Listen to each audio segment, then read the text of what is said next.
Okay, this first example, we're looking how to graph a system of linear inequalities. So we're trying to figure out what order pairs on the plane would be solutions of both of these inequalities. So I'm going to look at each one separately. So I'll look at this one first. So we have y greater than or equal to negative 2x plus 3. Now essentially what I'm going to do first is I'm going to graph this as if it were a line, y equal negative 2x plus 3. There are a million ways to graph this line. I'm just going to graph it by picking a couple points. So I'm going to pick two x values. I'll pick 0 and 1. So if I put 0 in for x, I get negative 2 times 0 plus 3, which is 3. And if I plug in 1, I get negative 2 times 1 plus 3, which is negative 2 plus 3, which is 1. So these are 2 points that are on this line. So I am going to put those 2 points on my graph. So 0, 3 and 1, 1. So for Alex, you would use the pencil icon to put these 2 points on. Then what I'm going to do is I'll use this thing to connect the line. So I'll put it, and it should give you 2 marks, and then you just make those 2 marks go through this line. Now we have to figure out the greater than or equal part. Now first we'll talk about the equal part. So this guy right here, this will turn into either a solid line or a dashed line. If it has the equal sign under it, I want to keep it as a solid line. So if it was just greater than, I'd want to make it a dashed line. And all you do is you click on your line, and then you click this button, and it'll turn it to a dashed line.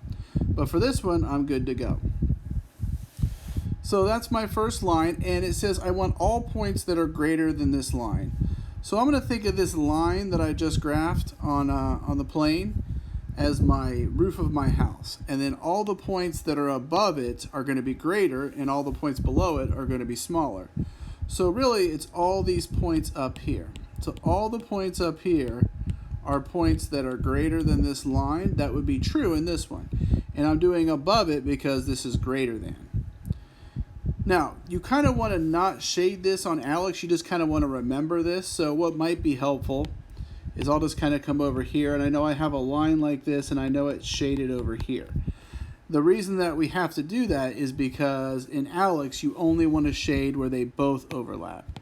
So if you put the green shading there with the shade button there, it won't work. So just keep the line on your Alex for now, and then I have this kind of mock diagram you can write on your paper. Just kind of keep it in mind. Alex does not make this actually, honestly, the easiest thing to do. Okay, so now let's look at the other line. The other line is y less than 5x plus 3. So again, I'm going to look at it as a line, 5x plus 6.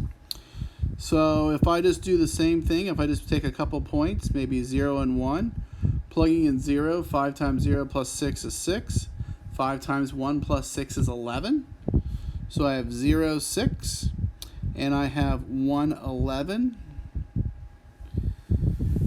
And then again, I'll use the pencil to make those 2 points, and then I'll draw the line in. But in this case, the line is going to be dashed. So what I'll do is I'll use the pencil.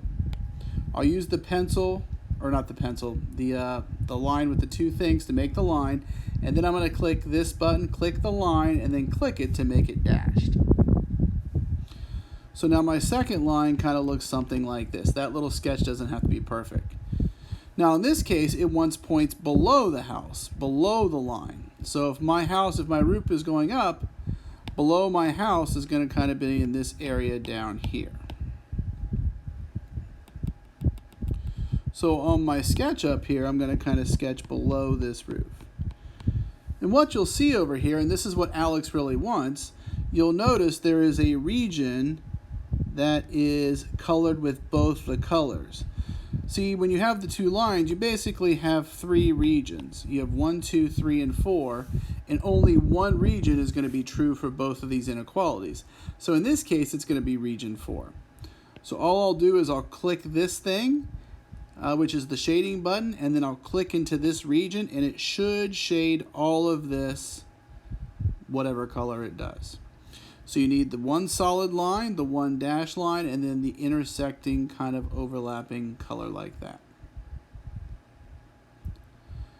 So hopefully that clears up a little bit. If not, please send me another question on it.